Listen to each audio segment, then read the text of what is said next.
Baby, be in love with your fantasies.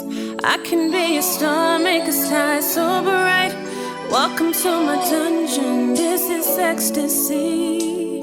Let me play the fantasy. Y'all, and we have to, I don't know if he popped in here, but y'all, this was a request from one of our patrons to do this video. Casualty. Shout out to Casualty. Shout out to Casualty for this one too. Yeah. So, Rockefeller reveals 9/11. Y'all, this is the last video that we're going to do for the evening. Yeah, and I think this title is very, very eye catchy too. Yeah. When you read it too, so I'm wondering like what information that Aaron Russo is going to really kind of divulge into regarding like New World Order. Woo, cause 9/11, y'all, I done read some stuff about 9/11, like stuff that I don't know if I still believe to this day, but I'm interested to see how this video goes because I feel like I seen what I saw with my own two eyes, like that was real. I don't know, like I don't know what else to say about that, but yeah. But there's been some stuff that has come up where they talk about y'all this.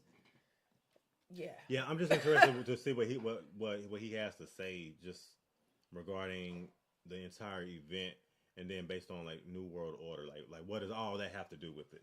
So I'm open to it. I have an idea based off of some of the stuff that I've read in the past, like different videos and people talking about stuff. So that's why I'm really interested to see how this goes because I mean some of it is questionable. I'm not gonna lie. Yeah, and it's very important to kind of be sensitive to these things too. Absolutely, especially when you talk about like 9/11. Yes. So for me, the sensitivity is very, very important. Yes. And the respect too as well. So yeah. So all right, y'all. Well, let's go ahead and jump into this video. So Rockefeller reveals 9/11 fraud and New World Order to Aaron Russo. So here we go, y'all. Okay, let's check it out.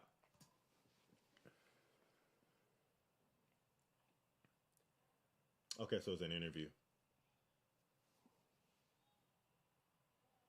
Oh, the producer of Trading Places. The ultimate goal that these people have in mind is the... In this interview, Aaron reveals some startling information about 9/11, the CFR, the global elite, and the New World Order. Okay. The ultimate goal that these people have in mind is the goal to create a one world government run by the banking industry, run by the bankers, and they're doing it in sections. The European currency, the euro, and the European Constitution is one part of it. Now they're trying to do it in America with the North American Union, right? And they want to create a new currency called the Amero, right? And the whole agenda is to create a one world government where everybody has an RFID chip implanted in them. All money is to be in those chips, right? There'll be no more cash. And this is giving me straight from Rockefeller himself. This is what they want to accomplish. And all money will be in your chips. And so instead of having cash, anytime you have money in your chip, they can take out whatever they want to take out whenever they want to. If they say you owe us this much money in taxes, they just deduct it out of your chip digitally. Total control. Total control. And if you're like me or you, and you're protesting what they're doing, they can just turn off your chip. And you have nothing. You can't buy food. You can't do anything. It's total control of the people. And that chip's connected to a database that has your purchasing records, what you do, what everything, you sell. Everything is in there, you know? And so they want a one world government controlled by them, everybody being chipped, all your money in those chips, and they control the chips, and they control people. And you become a slave. You become a serf to these people. That's their goal. That's their intentions. Eric, can you be specific about when you met Rockefeller, how it happened in these discussions? I met Rockefeller through a female attorney I knew who called me up one day and said, one of the Rockefellers would like to meet you. I had made a video called Mad as Hell, and he'd seen the video and wanted to meet me and knew I was running for governor of Nevada. So sure, I'd love to meet him. And I met him and I liked him, and he was a very, very smart man. And we used to talk and share ideas and thoughts. And he's the one who told me 11 months before 9/11 ever happened that there was going to be an event.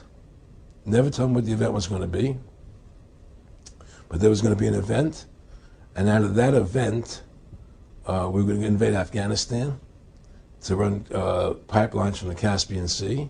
We were going to invade Iraq, to take over the oil fields, establish a base in the Middle East, and make it all part of the New World Order.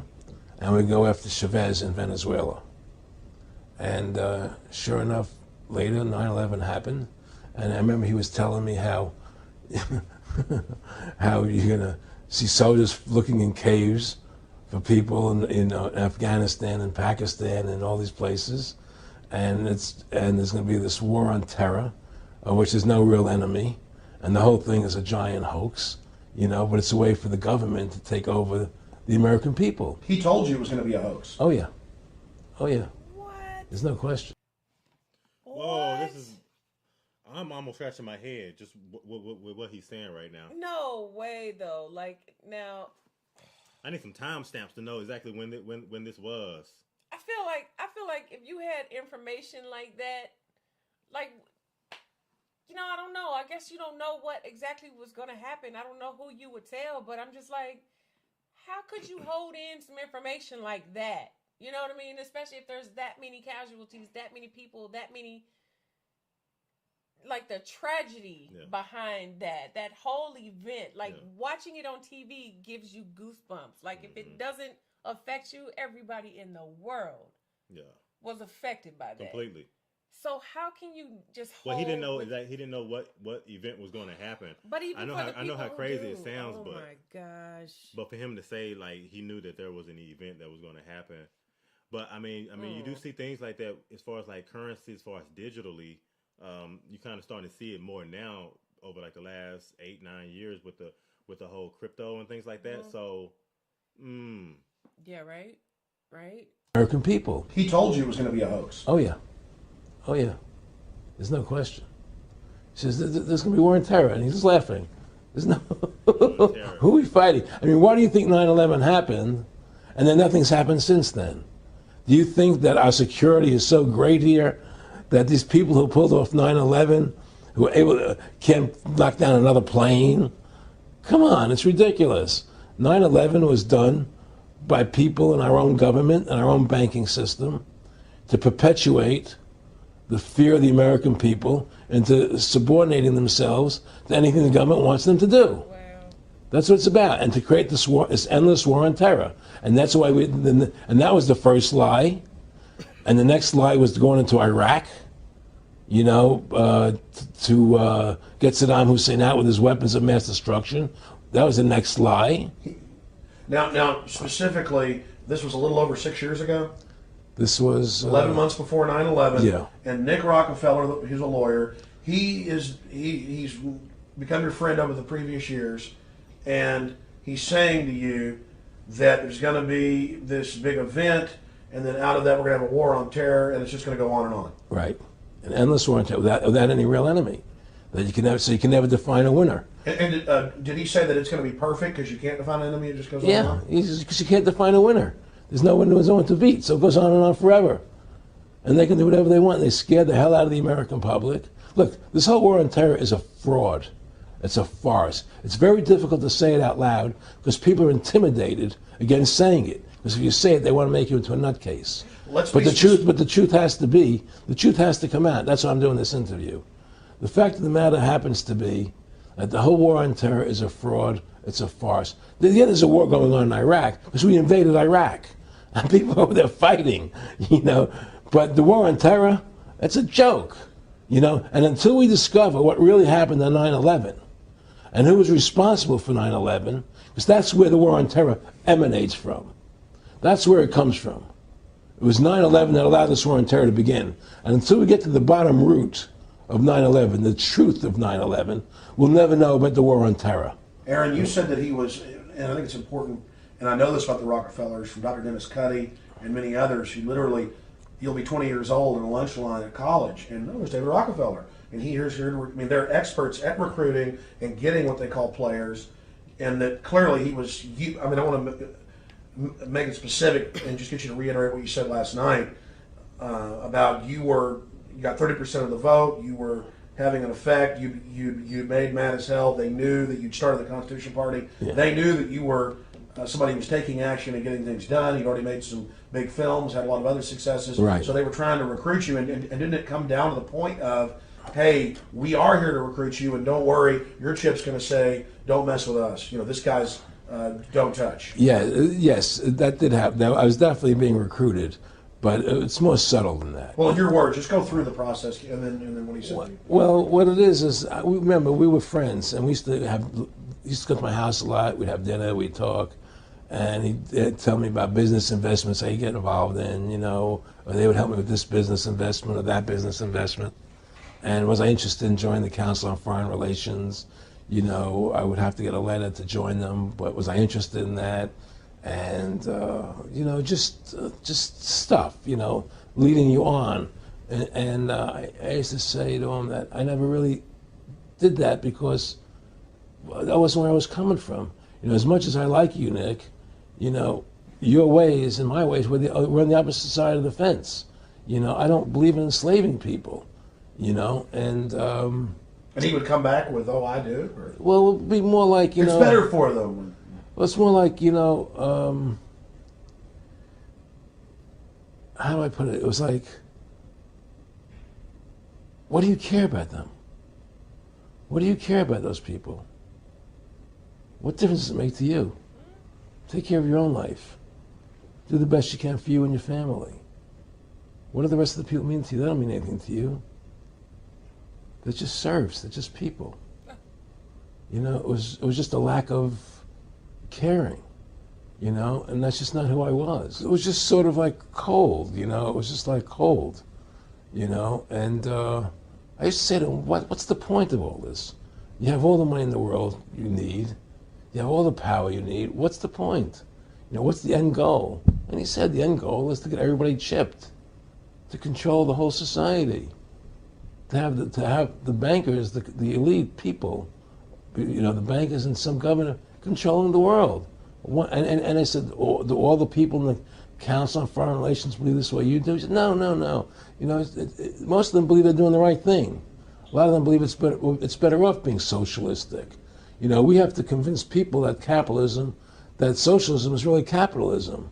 Because America's becoming a socialist country. It's a communist country today. Well, one of the things they told me was that he was at the house one night, and we were talking, and he started laughing. He said, Aaron, what do you think women's liberation was about? And I said, I had pretty conventional thinking about it at that point. I said, I think it's about women having the right to work, getting equal pay with men, just like they won the right to vote, And he started to laugh. He said, you're an idiot. And I said, why am I an idiot? He said, let me tell you what that was about. We, the Rockefellers, funded that. We funded Women's Lib, And we're the ones who got all over the newspapers and television, the Rockefeller Foundation. He says, and you want to know why? He said, there were two primary reasons. And one reason was we couldn't tax half the population before Women's Lib. And the second reason was, now we get the kids in school at an early age. We can indoctrinate the kids how to think. It breaks up their family. The kids start looking at the state as the family, as the school, as the officials, as their family, not as the parents teaching them. And so those are the two primary reasons for Women's Lib, which I thought up to that point was a noble thing. When I saw their intentions behind it, where they were coming from when they created it, the thought of it, I saw the evil behind what I thought was a noble adventure. Well, okay. What is Women's Lib? What is he talking about? What is that? Is that short for something? I don't even know what that is. When he said that, I don't understand what that last part that he was saying. Like, what did he mean by that part? I don't know. I don't know either. He said because when we created Women's Lib, and then we also put kids in school at a very early age, it was to Women's liberation. I don't know. Yeah, that's why I'm like, does that mean something? Is that short for something? Like what? So really, it's almost like what he's saying basically is that they created these groups of people and started it's almost like everything's done with purpose and intent, and not necessarily something that's going to be beneficial to the human society in general. It's really a whole different type of agenda behind it. You know what I mean? And I mean, the part why that not put kids in school at an early age? Like, shouldn't they learn at that time? That's probably the most important time of their lives to learn something, is to put them in school at an early age, not to indoctrinate them in school. it depends on what the intentions are behind putting kids in school at an early age, because, you know, to a degree, every child has been indoctrinated to some degree. If you go back, based on, again, like, you know, it goes really, really deep. I feel like it goes really, really deep, because, again, the earlier you can get a child indoctrinated, to a degree, is how you can, when they talk about like the conspiracy theories, or they just talk about things in general, that's the fastest way to have somebody to make them think the way that you want them to think. Right. Or to view things that you want them to think. Because the longer you have somebody indoctrinated, the longer it takes to have them unindoctrinated. Well, can you do that, though, when they're learning math and reading and science? I mean, what is there to indoctrinate, like, with a young child, is my question. Like, you can't teach them stuff like that. I mean, I can see, like, critical race theory, you know, like... Just things as far as, like, history. Like, it's something just as simple as history, you know? Yeah, and I mean, but that would be the only thing. I mean, I don't recall learning history in kindergarten and first grade. I mean, obviously, they're going to get into it at some point, you know, but just indoctrinated just based on like social studies. Almost like trusting the school system to teach you what society's going to be like as you go through your 12 years of high school, because the teacher taught it to you, it's right. You know what I mean? Like, so I feel like that's probably where that would come from, because then you trust the school, you trust your teacher, kids just don't know better, you know what I mean, and that's not their fault. Yeah, but see, I've had this issue for a very long time, and you know, me and you've talked about that too, just regarding like curriculum and things that they actually teach. I feel like sometimes that curriculum is old. It's an old curriculum, you know, it's an old mindset. I feel like, based on some curriculums, based on some things that they learn and teach, especially when they're going through like elementary school and middle school. I feel like the things that's been indoctrinated are things that are like, it's old. Yeah. To a degree. Okay. So who are the people that's making the curriculum? Especially when he says about the state and the family, it's almost like children and your families and the parents are trusting the state more than they're trusting themselves or trusting the family. So like the government, the government really is what it all comes down to, is it's them the control. Looking to them to control. Because it is control. Yeah. That's why, you know, if you have someone that wants to teach their own kids, you know, outside of school, then, you know, you're teaching them, you know, they see that as radical. You know, I don't see it as radical. I see it as rational. Right. To me. Right. Huh. And then the whole thing about... Yeah, like 9/11, and he's talking about... building a base in Iraq and to take over and building pipelines and stuff like that. It did seem like that regarding, like, you know, Saddam Hussein and weapons of mass destruction. Like, when they went over there and didn't necessarily find anything. Yeah, it did say, I'm like, what are they looking for in particular? Like, are they going to run into a cave full of, like, I don't even know if I can say the word, sheesh, but, like, stuff that's going to, like, go boom, you know what I mean? Just, and like, what are we looking for? You know what I mean? Like, yeah, I mean, but even when you kind of couple that with also, you know, it came out, like, years later that, you know, that we were, like, given, like, weapons to Talibans and things of that nature too. But for him to talk about like that it was like a hoax, I just don't know how much of a hoax it is. I just know that it was a completely one of the most horrible events in United States history. But you know what led up to it? I just don't know about the conspiracies about like the actual government like creating that type of. Well, yeah, but when you talk about like you know, one thing I did. Like I can't remember where I saw this, but when they talk about Osama bin Laden and when he talked about, like, it was like he kind of wanted to take the credit, but he really was like, I really didn't do it. Like, am I just thinking about that? Like, I don't know if I read that somewhere, I watched that somewhere where he really didn't say that he was the one that did it. Like, but he was like, sure, well, since it happened, you know, yeah, like, great, hoorah, you know, but... But another thing that makes me just draw caution in the wind about this too is because he's been interviewed by Alex Jones, and this video is on InfoWars, and we kind of know what happened like recently with Alex Jones regarding him talking about hoaxes and stuff like that.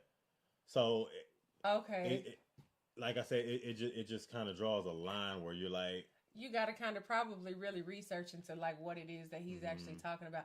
But how much of that information are you really going to find? And why would somebody like that has that information actually go around and tell people that? Like, I feel like I would look at somebody crazy if they were like, yeah, something's going to happen. And I would be like, what? Yeah. You know what I mean? Like, why are you telling me? Right, but you wouldn't believe them. So that's why you were saying like, well, if he knew that information, why would he say anything? But it's almost like somebody's just telling you something. And you're like, okay, what is this? What is the end game? What is the end goal? Why are you telling me this? What, you know? So that's why I feel like.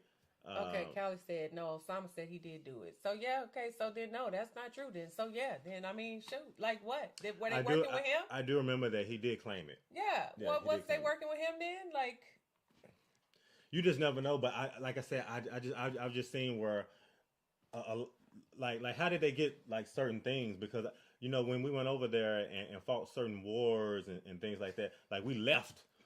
Right. We left like tanks and military things for them to actually get and take, and they've taken it. Where what happened to it, you know, it could be like the black market. You just never know where that stuff ends up. But there were instances where we were leaving behind like military like stuff, equipment and stuff like that, and artillery and things like that. That's how a lot of them were able to arm themselves. So it just gets dicey because, like I said, it just gets really, really dicey because like. There were instances where we were giving military arms to people, and I'm not completely accurate, but we were giving arms. Right, I know what you're talking about. I just don't know, like the validity of everything that Aaron Russo was saying. Okay, yeah. See, Snowden and WikiLeaks, they not doing good because they talked. So yeah, I don't know. I don't know. Like, you know, when you start getting into like the conspiracy stuff theories about like 9/11, I feel like you said it's very touchy, you know, and you have to be very careful with how you make those discussions and talk about that kind of stuff with people because of the sensitivity to it. At the end of the day, we lost thousands of lives behind it, regardless of who did it, you know, like especially we talk about hoaxes and then you start talking like the reasons behind it, you know. So to sit here and say like the United States has something to do with it, you know, that's making a very, very bold claim. But I could sit here and tell you all the stuff, like I've watched stuff about like how they talked about the explosions that were going off and the plane that hit like they looked like military planes and they really weren't commercial planes, and the bombs that were like the explosions that were going off were like things where it just wasn't making sense for people, where they look in one direction. Like it just, I don't know about that, but you know. See, my relative's funeral wasn't a hoax. Right. That's what I'm saying. Like I don't think for 1 second that anybody can say that part of it, that part was real. You know, like what happened. But the part about who did it and right, when you make those types of claims like that, because there's no solid information to lead you that way. So that's why I kind of like stray away from it to a degree. And leave it as a conspiracy theory until further notice. Right. You know. But then and again you talk about the elites in the banking system. Now I've heard little stories and stuff about that in particular with the banking industry. But I'd be damned if I let somebody put a chip in my dang on body. You got me messed up. Okay, you got me messed up. How you know it's not? How you know you don't already have a chip? I might, but for all I know, okay. When I go through the airport detector, they don't pick it up. Okay, it definitely makes you think, and I sure be looking too. Okay, maybe that's why they was pulling us aside, right? Because they always talk about something in my groin area or and something. You like, all right? Because I'm always like this. They like, why you got something? I'm like, what are you looking for? They done went on ahead and stuck you with it somewhere at some point, man. You don't even know it. Right. They always talking about something in my pocket or around my groin area. See, that's why I be scared to get like, man, look. Why y'all trying to touch on me, man? Don't touch me. You trying to do all the extra swabs and everything on your hands and stuff. We got to make sure you right, sir. I'm just saying. But I mean, hey. That shoe y'all sketchy let therapy. us know what y'all think about that. Yeah. But yeah, I've also heard that too, where they talk about like the central banking system too, and they talk about like the Rockefeller. They talk about the elites, the elite families that kind of like control that stuff. Yeah. Like trillions of dollars when they talk about like the U.S. banking system. Yeah. Not just here in the United States of America, but they talk about the banking system that goes all the way over there to like the UK, London, the stock market. You know, all those types of things too. Yeah. About the central banking system where they try to control things based on that too. Look, okay. And then it goes back to like the Vatican, and it goes very, very deep. Yeah. Yeah. Whew.